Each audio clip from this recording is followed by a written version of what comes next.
Minglava Kamia, Eariga, Bessin, Tin Senate, Edidas, Gawain season Gani, Juzulai Bare. The Bamaro, the kind time was sick on the Bajam, Pimat, Tapine, the less or accounts in a general Sunu, Tonta, Dwajama, Pibare. Jonogaro, Eari Mima, Bindrin, Tau Cho, Jokava, Janonet to Sunime Dugaro, Earia, Edita, Jo, Gonzo, Pibare.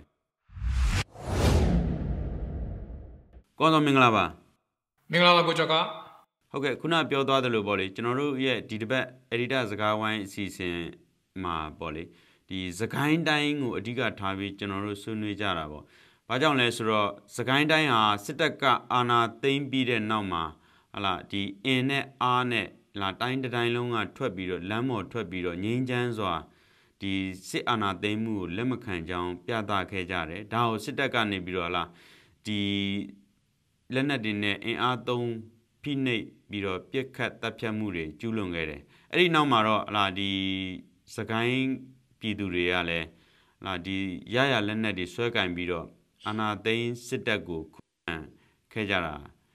pibare. So the aku solution la di general mala baima solution area ne biro report ku tokere araro sakain dain akong ta akong misho sore mune di sitaka Pinepo Josa Nede Surane,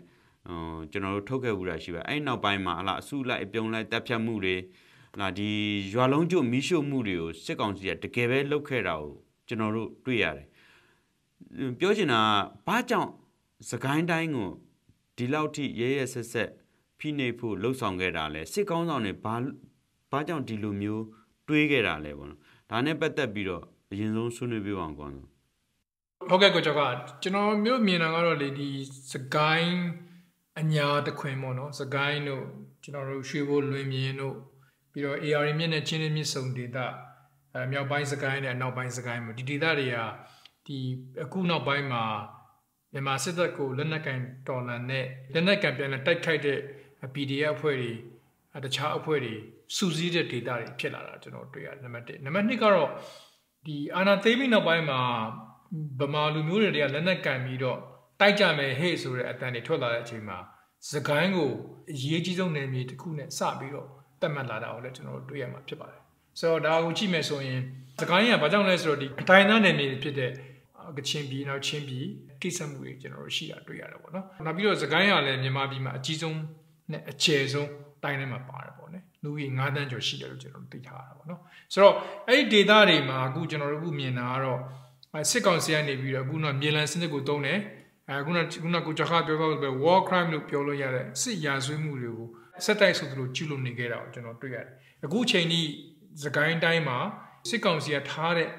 Ocho Yania, Piasi Dwagera, General Triad. Manika Sabido, the military operational corps, 16 years ago, Setaka locator level, a cool chain PDF to do a day chan 99 General Matriadi, through a 16 years. Almino, General Matriadi, a good Moria Dima, a teacher look me look pure target at Renima, Yitaga, Sissin Yada, Almimum shoes or General Triad. Lawrence Emma is a guy to cool them a show kind of job on the town Georgia or Triade, or may aim it to the bon town and chivi out General Triad. Aros, the guy of Guna General was Gango, the Tenet Swakam time and name it cool Sabi Tamak, Adima, Ea Gaunla, Ea Suzila, the PDF to Triade. So the guy Adiane Sabi or Lenakan type Puego, Muri near Yuarima, Sabi Sinula, General Triad, but we are gone out together. Nema Sita took at the Gego, Chima don't sink on Mutkupit. I doubt Tachino would see in it a jam needed to appear and Tobiam Chosa get out, General Triad. Okay, kuna kwanzo pure dware a time volley. This is the kind of solution, a good solution, la myopia near the chuma where. Seconsi, sit ne la di yeda pue, the chove shirora. Jane Ocho Yaniaria, time to Kuloma, Machida Lago, Yaniari, Piasidora, la o Yaniari Disalo, Seconsia Disalo Miaro, a chini Piedora, General Driare. So, this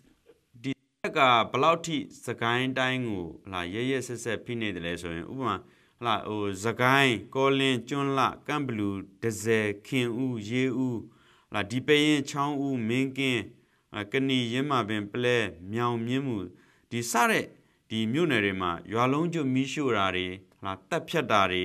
ဝေဟင်ကနေပြီးတော့လာဒီဘုံကျဲပြီးတော့တိုက်ခိုက်တာတွေအဲ့လောက်ထိလုပ်ခဲ့တာရှိပါတယ်လူထုကမထောက်ခံတော့တဲ့အခါလာခေါင်းနဲ့အုပ်ချုပ်လို့မရတော့တဲ့အခါကျဒီစစ်တပ်ကလာတနက်နဲ့ချင်းချောက်ပြီးတော့လာဒီပြစ်တက်ပြီးတော့အုပ်ချုပ်ဖို့ကြိုးစားခဲ့တာပေါ့လေဒါမဲ့အခုချိန်ထိဒီလိုလုပ်ပင်မဲ့လဲဒီအောင်မြင်မှုမရခဲ့ဘူးပေါ့လေလူထုရဲ့တွန်းလှန်မှုကရောကြမသွားဘူး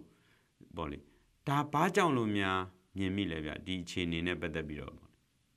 ့ဒီကြောင်းရှင်းမယ်ဆိုရင်တော့ကျွန်တော်စကိုင်းကိုကြည့်မယ်ဆိုရင်စကိုင်းမှာမြို့နယ်ပေါင်း34မြို့နယ်ရှိတယ်မြို့ထင်ကရမြို့ကြီးတွေကတော့စကိုင်းတို့ရွှေဘိုတို့မုံရွာတို့ရေဦးတို့ကတာတို့ကလေးတို့တမူးတို့မော်လိုက်တို့ခမ်တီတို့ပေါ့နော်အဲ့မြို့တွေရဲ့90%ကျော်မှာ PDF တွေကအခုချိန်ကြီးလှုပ်ရှားနေတာအခုချိန်ကြီးတကယ်တက်တက်ကြွကြွလှုပ်ရှားနေတာကိုတွေ့ရတယ်မနေ့ကတော့သူတို့ကလှုပ်တနက်တွေတောပစ်တနက်တွေပဲသူတို့မှရှိခဲ့ပေမဲ့ဒီနှစ်မှာတော့ဟလာတရုတ်နဲ့ဝါနဲ့ KIA ကထုတ်တဲ့Type 81လို့ခေါ်တဲ့ AK rifle တွေစတင်ပြီးသုံးဆွဲလာတာတွေ့ရတယ်။ချို့ PDF တက်တင်မှာဆိုရင် rocket launcher တွေ RPG တွေစပြီးသုံးဆွဲလာတာတွေ့ရတယ်။ဒါပေမဲ့အဲ့ဒီစကိုင်းနယ်မှာရှိတဲ့ PDF တွေရဲ့အဓိကသုံးတာဘာလဲပြန်ကြည့်မယ်ဆိုရင် mine ဆိုတော့ကျွန်တော်တွေ့ရတယ်။ mine ကိုအဓိကထားပြီးတော့စစ်တပ်နဲ့စစ်ရင်တန်းတွေကိုအဓိကထားတိုက်တာတွေ့ရတယ်။လက်နက်နဲ့ကတော့ပျောက်ကြားတိုက်ပွဲတွေတိုက်တာတွေ yes ကဝင်စီးတာတွေအဲ့ဒါတွေကိုကျွန်တော်တွေ့ရတာပေါ့နော်ဆိုတော့သူတို့ view ဟာကိုသုံးတဲ့အခါမှာသူတို့အဓိက mind ကိုသုံးနေဆိုတော့ကျွန်တော်ပြောချင်တာပါဒါပေမဲ့ဒီနှစ်မှာတော့ကျွန်တော်စပြီးတွေ့ရတာ drone ကိုစပြီးသုံးလာတာကိုကျွန်တော်စကိုင်းမှာကျွန်တော်တွေ့ရတယ်နောက်ပြီးတော့ဒါအပြင်ဒီမုံရင်းမှာဆိုရင် PDF လက်နက်ကင်တက်တွေကစစ်တပ်ထိန်းချုပ်ထားတဲ့မြို့နယ်တချို့စတင်ပြီးတော့သူတို့စတင်ပြီးတော့ပြစ်ခတ်တိုက်ခိုက်လာနိုင်တာမျိုးတွေ့ရတယ်စစ်တပ်ဘက်မှာလည်း mind ထိတဲ့သူတွေပို့ပြီးတော့များလာတော့တွေ့ရတယ်ဥပမာအပြင်ချောင်းဦးတို့မြင်းမူတို့အနောက်မြောက်စကိုင်းဘက်ဒေသတွေမှာဆိုရင်စစ်တပ်ရဲ့ရင်တန်းတွေကိုပါသူတို့ကစတင်ပြီးတော့ဟလာပြစ်ကတ်နှောက်ယှက်တိုက်ခိုက်နိုင်တာမျိုးကိုကျွန်တော်တွေ့ရတယ်ပေါ့နော်ဆိုတော့ဒီ PDF စကိုင်းရဲ့အားသာချက်ကတော့သူတို့ကနေမင်းနဲ့စိမ့်တဲ့သူတွေမဟုတ်ဘူးလူလူရဲ့အထောက်ခံမှုရှိတယ်ပေါ့နော်ဒါတွေကသူတို့ဘက်ကအားသာချက်တွေပေါ့ဒါကြောင့်လည်းသူတို့ကစစ်တပ်ကိုအခုချိန်ထိသူတို့ရဲ့စိတ်သက်ပိုင်းဆိုင်ရာအရာရောသူတို့တေးချာချာစိတ်သက်ပိုင်းဆိုင်ရာလည်းအားသာအတွက်ကြောင့်သူတို့ကအခုချိန်ထိစစ်တပ်ကဟလာခုနကျွန်တော်တို့ပြောခဲ့သလိုပဲကိုကျော်ကဆွေးနွေးခဲ့သလိုပဲဟလာ1 prime နဲ့ခေါ်တဲ့စစ်ရွာစင်းမှုတွေကျူးကျွန်းပြီးအကြမ်းပတမ်းတိုက်ခိုက်မှုတွေအခုတည်းကသူတို့ပြန်ပြီးတော့တုံ့ပြန်နိုင်တော့တွန်းလှန်နိုင်တော့ကျွန်တော်တွေ့ရတယ်ပေါ့နော်ဆိုတော့နောက်တစ်ခုကတော့ခုနကျွန်တော်တို့ပထမပြောခဲ့သလိုပဲစကိုင်းမှာဆိုမြောက်ပိုင်းစကိုင်းမှာဆိုရင် KIA ကချင်နဲ့နှီးစက်တဲ့ရွာတွေမြို့တွေအကုန်လုံးဟာအဲ့ဘက်က KIA ကချင်ဘက်ကနေပြီးတော့လက်နက်နဲ့တင်နန်းနေသူတို့ရတယ်အနောက်ပိုင်းစကိုင်းမှာဆိုရင်တော့ချင်းနဲ့တွဲပြီးလှုပ်ရှားမှုတွေရှိတာတော့ကျွန်တော်တွေ့ရတာပေါ့ဆိုတော့အခုပြန်ကြည့်မယ်ဆိုရင်တော့ကျွန်တော်တို့ကစင်းအတိအကျမရှိတော့လည်းပဲစကိုင်းတိုင်းတစ်ခုလုံးမှာ PDF အင်အား1000ကနေ1000ဝက်ရှိမယ်လို့ကျွန်တော်တို့ခံမှန်းပြီးရေးသားကြတာကျွန်တော်တွေ့ရတယ်နောက် PDF အဖွဲ့ပေါင်းကယာနဲ့ချီရှိတာကျွန်တော်တွေ့ရတယ်အဲ့ဒီအဖွဲ့တွေထဲမှာ NUG အစိုးရလက်အောက်မှာလုပ်တဲ့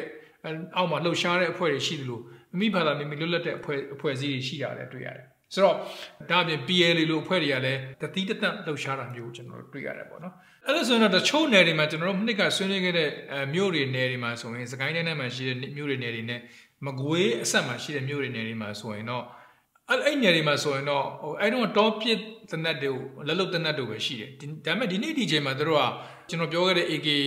rifle တွေရှိနေပြီ RPG ရှိနေပြီ rocket launcher တွေရှိနေပြီအဲ့ဒါတွေကိုစပြီးသုံးဆွဲလာတာကိုလည်းကျွန်တော်တွေ့ရတယ်ပေါ့နော်ဆိုတော့ဒါတွေကကျွန်တော်ပြန်ကြည့်မယ်ဆိုရင်တော့တစ်ဖက်ကလက်နက်အင်အားအရလည်းသူတို့ပို့ပြီးဖြည့်ဆည်းမှုတွေရှိလာတာကိုကျွန်တော်တွေ့ရတယ်တစ်ချိန်တည်းမှာပဲမြန်မာစစ်တပ်ကိုလည်းကောင်းကောင်းအနှောက်ယှက်ပေးလာနိုင်တာကိုတွေ့ရတယ်ဒီနေ့ကျွန်တော်တို့သေတဲ့စင်းတွေကိုကျွန်တော်ကြည့်မယ်ဆိုရင်10ရောက်ကနေ20ဝန်းကျင်မှာကျွန်တော်တို့ရှိနေတာကိုတွေ့ရတယ်ပေါ့နော်ဒါကိုကြည့်မယ်ဆိုရင်တော့စကိုင်းသားတွေကဒီလောက်အင်အားကြီးတဲ့စစ်တပ်ကိုပြန်ပြီးတော့ကြမ်းခံပြီးတော့ရင်ဆိုင်ထားနိုင်တာကိုကျွန်တော်တွေ့ရတယ်ပေါ့အခုနပြောသွားတဲ့မြို့နယ်တွေထဲမှာဆိုလို့ရှိရင်ပေါ့လေဒီရင်းမပင်မြို့နယ်မှာဆိုရင်ရင်ပေါင်တိုင်ရွာတို့လာဒီရေဦးမြို့နယ်မှာဆိုလို့ရှိရင်မုံတိုင်ပင်ရွာဖြစ်စဉ်နေပါဝင်ကဏီနဲ့မြင်းမှုတို့မှာဆိုလို့ရှိရင်လည်းဟလာဒီအရှင်လက်ကိုဟလာဒီပြည်သူလူထုကိုဒီအစုလိုက်အပြုံလိုက်တပ်ဖြတ်မှုတွေကျူးလွန်ခဲ့တာရှိတယ်စစ်တပ်ကဒီနီးနဲ့ဟလာမလုရဲမကန်ရဲအောင်ချင်းချောက်ခဲ့တယ်ဆိုပြီးတော့ဒီလေလာသုံးသက်တဲ့သူတည်တနာပညာရှင်တွေကိုယ်တိုင်ကလည်းပြောထားတာရှိပါတယ်ဆိုတော့ဒီလိုလုပ်ရက်တွေကိုစစ်ကောင်စီကဟလာဒီအကြောက်တရားနဲ့အုပ်ချုပ်ဖို့အတွက်ဟ လာဒီတာတက်လိုင်စင်ရထားတဲ့သူတွေလိုမျိုးလာဒီကိုဒီတိုင်းပြည်တွေကဒီပြည်သူလူထုတွေကိုတက်ဖြတ်နေတယ်ဒီနည်းနဲ့ပဲလာချင်းချောင်းနေတယ်ပေါ့လေဆိုတော့ဒီလောက်ရက်ကလည်းလာဒီပြည်သူတွေကိုဒီစိတ်သက်ပိုင်းဆိုင်ရာချိုးနှိမ်လို့မရတဲ့အခြေအနေကိုလက်တွေ့မှာဒီမြင်တွေ့နေရတာဖြစ်ပါတယ်ဆိုတော့ဒီနည်းနဲ့မရရင်ဒီစစ်ကောင်စီကဒီထက်ဆိုးရတဲ့နီလန်းတွေကိုသုံးလာနိုင်တဲ့အခြေအနေတွေရှိလားဘယ်လိုမြင်လဲဒီပုံမှာဟုတ်ကဲ့ကျွန်တော်ပထမဆုံးပြောမယ်ဆိုရင်တော့ဒီစကိုင်းက1950လောက်ကနေစပြီးတော့ဒီငြိမ်မှုရှိတဲ့တိုင်းထဲမှာပါတယ်စကိုင်းတို့မကွေးလို့ဆိုတော့တကယ်တော့ကျွန်တော်တို့မြန်မာနိုင်ငံမှာရှိတဲ့ဟလာကချင်ပြည်တို့ရှမ်းပြည်တို့ကရင်ပြည်တို့နဲ့မတူပါဘူးနိုင်ငံပြည်ကမရှိတဲ့တိုင်းထဲမှာပါတာပေါ့နော်ဗမာလူမျိုးစုအများစုနေတဲ့တိုင်းတွေလည်းဖြစ်တယ်လို့အဲ့ဒီဒေသတွေမှာပဲမြန်မာစစ်တပ်ကနေပြီးတော့ recruitment လို့ခေါ်တဲ့စစ်သားစုဆောင်ရဲ့အလုပ်တွေကိုလည်းသူတို့အဲ့ဒီဒေသတွေမှာအများဆုံးလုပ်တာကိုနောက်ပိုင်းမှာကျွန်တော်တွေ့ရတာဖြစ်ပါတယ်ဆိုတော့ဒါပေမဲ့အခုလိုတစ်နှစ်ကျော်ကာလအတွင်းမှာပဲစကိုင်းတိုင်းမှာရှိတဲ့လက်နက်ကိုင်လှုပ်ရှားမှုဟာဟာလာဒီကမ္ဘာသတင်းမီဒီယာတွေကပါအာရုံစိုက်ပြီးရေးသားတဲ့အနေအထားတစ်ခုကိုကျွန်တော်တွေ့ရတဲ့အပြင်ခုနကိုကြောက်ခါပြောခဲ့သလိုပဲမြန်မာစစ်တပ်ကရဲဆက်ဆက်ဟာလာလူမဆန်တဲ့တပ်ဖြတ်မှုတွေလှုပ်ဆောင်မှုတွေမြေလံစနစ်ကျင့်သုံးခဲ့တာတွေပေါ့နော်ဒါတွေကလည်းကြောက်တရားနဲ့ကြောက်လန့်သွားအောင်လုပ်ခဲ့ပေမဲ့ဒါပေမဲ့လူထုရော PDF တွေအခုထက်ထိခက်ညံ့ခံထားတာကိုကျွန်တော်တွေ့ရတယ်ပေါ့အဲကျွန်တော်ပြန်ကြည့်မယ်ဆိုရင်တော့ဒီစစ်ဗျူဟာပေါ့နော်ကျွန်တော်တို့ကျွန်တော်မနစ်ကဆိုကျွန်တော်အနော်ဒါစစ်စင်နဲ့ပတ်သက်ပြီးတုံးသက်ရေးသားကြတာကိုအပြင်မှာကျွန်တော်တို့တွေ့ရတယ်အဲအနော်ဒါစစ်စင်ဆိုတာလည်းမအောင်မြင်ဘူးဆိုတာကျွန်တော်တွေ့ရတယ်မြန်မာစစ်တပ်ကနေပြီးတော့တက်မ22တို့တက်မ44တို့တက်မ88တို့စကက4တို့စကက10တို့ကိုထုတ်သုံးပြီးတော့စကိုင်းနယ်ထဲမှာစတင်လှုပ်ရှားမှုတွေရှိခဲ့တာတွေ့ရတယ်ခုနပြောတဲ့တောနေပြီးတော့မြို့နေပြီးတော့ဟလာဒီ PDF တွေကိုသူချိန်မိုးမှုစူးစမ်းခဲ့တာတွေ့ရတယ်အဲ့တော့ဒါအပြင်စစ်တပ်ကအားသာတာပါလဲဆိုတော့ဟယ်လီကော်ပတာအသုံးပြုတိုက်ခိုက်မှုတွေလုပ်နိုင်တဲ့အပြင်ဟယ်လီကော်ပတာနဲ့ပဲစစ်တပ်အင်အားကိုရွှေ့ရတာပေါ့နော်စစ်တပ်ဟယ်လီကော်ပတာတစ်စီးဆိုရင်စစ်သားအနည်းဆုံး30နီးပါးလောက်တင်နေတာဖြစ်တဲ့ကြောင့်သူတို့ဟယ်လီကော်ပတာ2စီး3စီးသုံးပြီးတော့ဒီရွာတွေမြို့တွေ PDF ရှိတဲ့နေရာတွေကိုတွားပြီးတိုက်ခိုက်တာတွေမီးရှို့တာတွေသူတို့ကျွန်တော်တို့တွေ့ရတယ်သူကတော့ပြောရရင်တော့သူဘက်ကပြစ်အားတာတယ်သူဘက်ကလက်နက်အင်အားတာတော့ကျွန်တော်တို့တွေ့ရတယ်ပေါ့နော်ဆိုတော့ဒါအပြင်နောက်တစ်ခုက viewer တစ်ခုကဘာသုံးတော်တွေ့လဲစကိုင်းတိုင်းထဲမှာသူက view sortie တွေကိုတင်နန်းပေးပြီးတော့ပြည်သူစစ်အသွင်နဲ့ဟလာပြန်ပြီးတော့ PDF ကိုပြန်တိုက်တာကျွန်တော်တွေ့ရတယ်ဒါပေမဲ့အဲ့ဒီဟာကအခုလည်းဒီအောင်မြင်မသိမရှိဘူးဆိုတော့ကျွန်တော်တွေ့ရတယ်ဘာကြောင့်လဲဆိုတော့ view sortie ကိုရန်ကလည်းစစ်တပ်ကအတုံးချခံဖြစ်နေတာကိုကျွန်တော်တွေ့ရတယ်ပဲဖြစ်တယ်ဆိုတော့ဒါကြောင့်လည်းသူ့ရဲ့ဒီမှာသူ့ရဲ့ view ဟာမအောင်မြင်သေးဘူးဆိုတော့ကျွန်တော်တွေ့ရတာပေါ့နော်ဆိုတော့ဒါပေမဲ့တစ်ချိန်လေးမှာပဲ PDF ကလည်းဒီလေရင်နဲ့တိုက်တာကိုအတွေ့အကြုံရှိလာတဲ့ကောင်နောက်ပိုင်းမှာပို့ပြီးသူ့မှာရှောင်ရှားလာနေတဲ့အတွေ့အကြုံတွေသူ့မှာရှိလာတယ်ကျွန်တော်တွေ့ရတယ်ဆိုတော့စစ်တပ်ကကျွန်တော်တင်တယ်လောလောဆယ်သူတို့အဓိကလုပ်နေတာပါလဲဆိုတော့ဆက်သွယ်ရေးလမ်းကြောင်းနဲ့အဓိက view ဟာကျတဲ့မြို့တွေကိုထိန်းထားဖို့အဓိကလုပ်နေတာဖြစ်တယ်လို့ကျွန်တော်သုံးသပ်တယ်ရွာတွေမှာတော့မရတော့ခုနပြောသလိုပဲ PDF တွေကပဲအားလုံးစိတ်ချထိန်းချုပ်ထားတာကျွန်တော်တွေ့ရတယ်ပေါ့နော်အထူးသဖြင့်ကျွန်တော်ထင်တယ်တက်ကအဓိကလုပ်နေတာပါလဲဆိုတော့တောင်နဲ့မြောက်ဆက်သွယ်ရေးလမ်းကြောင်းတွေကိုထိန်းဖို့အထူးသဖြင့်ကျွန်တော်ပြောချင်တာရန်ကုန်နဲ့နေပြည်တော်ပြီးတော့မန္တလေးနဲ့မြစ်ကြီးနားစတဲ့လမ်းကြောင်းတွေကိုသူကအဓိကထိန်းဖို့အဓိကလှုပ်ရှားနေတာဖြစ်တာမျိုးလို့မြင်ရပြီးတော့သူက PDF ကိုလည်းတစ်ဖက်ကအုံနဲ့ကျင်းနဲ့အသေးချာလိုက်ပြီးအမြင့်ဖြုတ်တိုက်နိုင်တာမျိုးကျွန်တော်တို့မတွေ့ရဘူးပေါ့နော်ဆိုတော့ပြောရရင်တော့တဖြည်းဖြည်းနဲ့စစ်တပ်ကဒီနှစ်နဲ့နောက်နှစ်မှာဆိုရင်အခုမိုးကုံတော့မှဖြစ်တဲ့အတွက်ကြောင့်တိုက်ပွဲတွေပုံများလာမှာကိုကျွန်တော်တို့ခံမှန်းလို့ရတယ်နောက်ပြီးတော့စစ်တပ်ကလည်းစကိုင်းမှာရှိတဲ့စစ်တပ်ကလည်းသူက target ဖြစ်နေတဲ့သူက expose ဖြစ်နေတယ်သူက target ဖြစ်နေတဲ့နေရာတွေသူကစုပ်ပေးရတော့မယ်လို့ကျွန်တော်တို့သုံးသပ်တယ်အဲ့တော့သူမှအားနည်းချက်ရှိတဲ့နေရာတွေကိုဘာကြောင့်လဲဆိုတော့သူမှအားနည်းချက်ရှိတဲ့နေရာတွေသူ့ရဲ့နေရာယူထားတဲ့နေရာတွေကို PDF ကစပြီးတော့အနှောက်အယှက်ပေးလာနိုင်တာကိုတွေ့ရလို့ပဲဖြစ်ပါတယ်ဆိုတော့ပူဆိုးတာပါလဲဆိုတော့ချင်နယ်နဲ့ချင်းနယ်နဲ့ထိစပ်နေတဲ့အဲ့နယ်တွေမှာဆိုရင်အဲ့မြို့နယ်တွေမှာဆိုရင်တော့ကျွန်တော်ထင်တယ်ဒီစစ်တပ်ကထိန်းချုပ်မှုကပို့ပြီးတော့ရော့နေလာမယ်လို့ကျွန်တော်တို့အဲ့လိုသုံးသပ်တယ်ဒါပေမဲ့နောက်ဆုံးတစ်ခုကတော့မြန်မာစစ်တပ်ကအမြဲတမ်းအပေါ်ကနေပြီးတော့ခိုင်ခိုင်မာမာနဲ့စီကန်းနဲ့အတင်းကျပ်ကင်တွေအုပ်ချုပ်တဲ့တက်ဖြစ်တယ်ဒါလည်းအဲ့ဒါနဲ့ပတ်သက်ပြီးတော့လည်းနာမည်ကြီးတဲ့စစ်တပ်တစ်ခုဖြစ်တယ်ဘာသွားတွေ့လဲဆိုတော့မြေပြင်မှာရှိတဲ့ဒီတပ်မှုတွေနဲ့ဟလ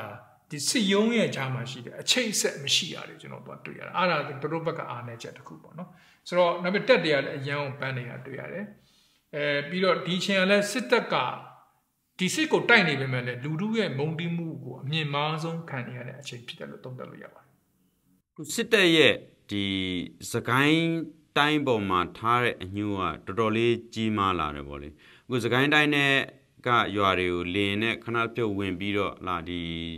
ကြေးရွာတွေကိုမီးရှို့တာဟာလာလူတွေကိုအစုလိုက်အပြုံလိုက်တပ်ဖြတ်တာဒါဆေးရဇွေးမှုတွေကျူးလွန်တာလှုပ်တဲ့အပြင်ဟလားဒီမြို့ပြတွေမှာရှိနေရန်ကုန်လိုမန္တလေးလိုမြို့ပြတွေမှာရေကြီးရမျက်နှာရရှာပြီးတော့အလွတ်လုံနေကြတဲ့သူတို့ခေါ်ငါးမြင်းဆောင်တွေပေါ့နော်စကိုင်းသားတွေကိုပါ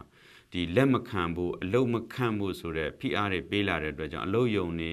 လာစက်ယုံနေပါဝင်လာဒီလက်ဖက်ရည်ဆိုင်တွေကအစအခုဆိုလို့ရှိရင်ငါးမြင်းဆောင်တွေကိုအလုတ်မခံရတော့တဲ့အခြေအနေတွေဖြစ်လာတယ်ဒီလောက်ထိအညှိုးတကြီးနှိပ်ကွပ်မှုတွေဟာဘလောက်အထိများဒီပို့ပြီးတော့စိုးစိုးဝါးဖြစ်လာနိုင်တယ်လေဒါနဲ့ပတ်သက်ပြီးလဲဆွေးနွေးပါအောင်ကွာကျွန်တော်မထင်ပါဘူးဒီစစ်ကောင်စီကစကိုင်းသားတွေရဲ့စိတ်သက်ကိုခုနလိုမျိုးဖိအားပေးတာတွေကိုလည်းကျွန်တော်ထင်တယ်မြန်မာစစ်ကောင်စီဘက်ကနိုင်မယ်လို့ကျွန်တော်တော့မထင်ဘူး။ဘာကြောင့်လဲဆိုတော့ဒီလိုမျိုးအင်အားသုံးတာတွေအကြမ်းဖက်တာတွေဟလာဖိနှိပ်တာတွေပြီးတော့ civilian လို့ခေါ်တဲ့ရွာသူရွာသားတွေရှိတဲ့နေရာတွေကိုအတင်းတိုက်ခိုက်တာတွေဒါမျိုးတွေကိုသူတို့လုပ်ခဲ့တာကျွန်တော်တို့ကရင်ပြည်တို့ရှမ်းပြည်တို့ကချင်ပြည်တို့မှာကျွန်တော်တို့အများကြီးတွေ့ခဲ့ပြီးသားဖြစ်ပါတယ်။စကိုင်းမှာတော့ကျွန်တော်တို့ပထမဆုံးအနေနဲ့ကျွန်တော်တို့မြန်မာထင်ကျွန်တော်တို့ဗမာတိုင်းသားတွေနေတဲ့နေမှာကျွန်တော်တို့တွေ့ရတာပေါ့နော်ဆိုတော့ကျွန်တော်ဘက်ကပြောချင်တာကတော့အခုမိုးရသည့်ကုန်းတော့မှာဆိုတော့ဒီမိုးရသည့်ကုန်းတဲ့ဟာမှာဘာတွေဆက်ဖြစ်လာမလဲဆိုတော့ကျွန်တော်တို့စောင့်ကြည့်ရမှာထင်တယ်အခုချိန်ဒီစကိုင်းဘက်က PDF တွေကဆက်ပြီးတောင်းခံထားနိုင်တာကိုကျွန်တော်တွေ့ရတယ်ဒါပေမဲ့မြန်မာစစ်ကောင်စီကိုလည်းကျွန်တော်တို့ short တွက်လို့မရဘူးတိုင်းသားနယ်ထဲမှာတိုက်ပွဲတွေများစွာကိုသူတို့ဆင်နွှဲခဲ့တာကိုလည်းကျွန်တော်တို့တွေ့ရမယ်ဒါအပြင်ဒီလိုမျိုးရဲဆက်ဆက်ဖိနှိပ်မှုတွေကိုလည်းသူတို့တိုင်းသားနယ်တွေမှာအများကြီးလုပ်ခဲ့ပြီးသားဖြစ်ပါတယ်ဆိုတော့တစ်ဖက်က PDF ကိုပြန်ကြည့်မယ်ဆိုရင်လည်း PDF စကိုင်းမှာဆိုရင်လည်းဒီ coordination လို့ခေါ်တဲ့ပူးပေါင်းဆောင်ရွက်မှုတွေအားနေတာကျွန်တော်တွေ့ရတယ် PDF ရဲ့စစ်ရေးမဟာဗျူဟာနဲ့ပတ်သက်ပြီးတော့စကိုင်းမှာ PDF ကစစ်တိုင်းမှုတွေစစ်ဗျူဟာမှုတွေမရှိဘူးဆိုတော့ကျွန်တော်တွေ့ရဒါအပြင်အဲ့မှာရှိတဲ့ဖြစ်နေတဲ့ပတ်သက်ပြီးတော့ NUG နဲ့တခြားတိုက်ခံတွေရဲ့ political message လို့ခေါ်တဲ့သူတို့ပေးတဲ့ message တွေအားနေတာကိုကျွန်တော်တို့တွေ့ရတယ်ဆိုတော့တစ်ဖက်မှာပြန်ကြည့်မယ်ဆိုတော့မြန်မာစစ်တပ်ကတော့အရင်အမြင့်ရမြန်မာစစ်ကောင်စီကပို့ပြီးအားတာတော့တွေ့ရတယ်ပေါ့ဗျာဟုတ်ကဲ့ကိုယ်ဆိုကျေးဇူးတင်ပါတယ်ကျေးဇူးတင်ပါတယ်ကိုကျော်က